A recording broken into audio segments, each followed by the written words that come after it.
একজন আসামি তার মুখে সে জবানবন্দি দিল যে ওই বাচ্চা মেয়েটাকে ধর্ষণ করার পরে সে নিজে মেরে ফেলেছে।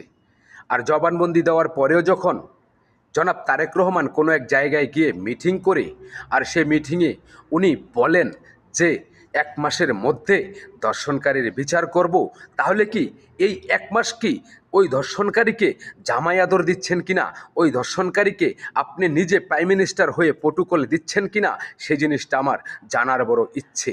কেননা যেই আসামি তার নিজ মুখেই স্বীকারোক্তি দিয়ে দিয়েছে, সেখানে আর কোনো প্রমাণের আমার মনে হয় না যে দরকার আছে, কিংবা তার রায়টা দেওয়ার জন্য 1 সেকেন্ড দেরি করাটাও কোনো দরকার আছে বলে আমার মনে হয় না। আমি জানি না আমার মতন সাধারণ মানুষ যারা আছে তাদের বিবেক কি বলে। তবে হ্যাঁ, একটা কথা, জনাব তারেক রহমান, এখন জিনিসটা গরম আছে, আর ওই গরম জিনিসটাকে ঠান্ডা করার একটা হয়তো পরিকল্পনাও আপনারা কষে নিয়েছেন, যেটা বিগত সময়ে আমরা দেখে এসেছি। শুধু আজ যে এই বাচ্চা দর্শন হয়েছে তা না, আমাদের আমাদের চোখে সেদিন জল এসেছিল যেদিন হীরামণি দর্শন হয়েছিল, আমাদের চোখে সেদিনও জল এসেছিল যেদিন আশামণি দর্শন হয়েছিল, আমাদের চোখে আজও জল এসেছে যখন এই মেয়েটা দর্শন হয়েছে এবং দর্শন করার পর তাকে মেরে ফেলা হয়েছে।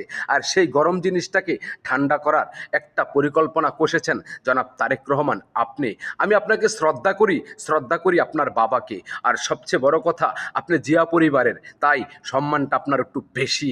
আর বেশি সম্মানের জায়গাটায় এমন কিছু করবেন না যাতে ওইখানে ঘৃণা ছাড়া কখনো ভালোবাসা জন্ম না নেয়। আপনি সরকারি দল, তাতে আমার কিছু আসে যায় না। হয়তো অনেকেই এই কমেন্ট সেকশনে এসে অনেক ধরনের হুমকি দামকি দেয় যদি সরকারি দলের বিষয়ে কোনো কথা বলি, কিন্তু আমি এগুলো কখনো কেয়ার করি না। কেননা আজ জীবিত আছি, কাল নাও থাকতে পারি। আর আমার মৃত্যুটা অবধারিত, সেটাও আমি জানি।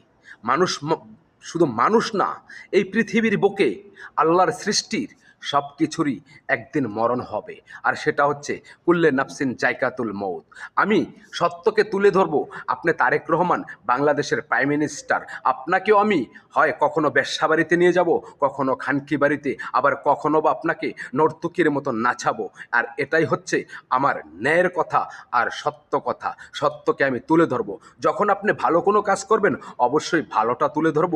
আর যখনই আপনি কিংবা আপনার দলের এমপি মন্ত্রীরা কোনো খারাপ কাজে নিয়োজিত থাকবে, তখন খারাপটাকে তুলে ধরব। আর এতে করে যদি আপনি আমাকে মেরে ফেলেন কিংবা আপনার দলের লোক মেরে ফেলে, আই ডোন্ট কেয়ার, মৃত্যু একদিন হবেই। তাই ওই গরম থাকতেই ধর্ষণকারীর বিচার করুন। কিসের 1 মাস?